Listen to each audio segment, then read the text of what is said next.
Welcome to our channel. Today we how to authorize Jira Cloud SSO and access rules for privacy, complete guide step by step clearly. To begin the process of authorizing Jira Cloud SSO, log into your Jira Cloud instance as an admin. Navigate to the admin settings from the sidebar. Select products in the admin menu. Scroll down to the Jira settings section and click on Identity Management.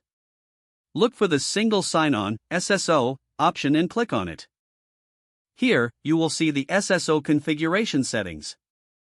First, enable SSO by toggling. Next, provide the required information, such as the SSO URL and the identity provider certificate.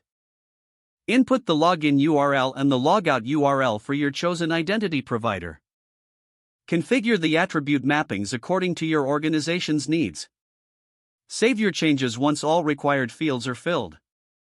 After setting up SSO, you will need to manage access rules for privacy. Return to the admin settings and select User Management. Click on Groups to create or modify user groups. Define which groups will have access to certain features in Jira. Consider creating groups based on roles within your organization for more granular control. Assign permissions to these groups according to your privacy policy. To implement privacy rules, navigate to the permission schemes. Review existing schemes or create a new one tailored to your needs. Assign the newly created permission scheme to your project. Make sure to restrict access to sensitive data according to your organization's privacy regulations.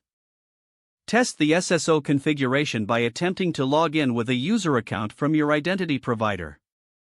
Confirm that access rules are applied correctly by checking user permissions. If any issues arise, revisit the SSO settings and user management options to troubleshoot.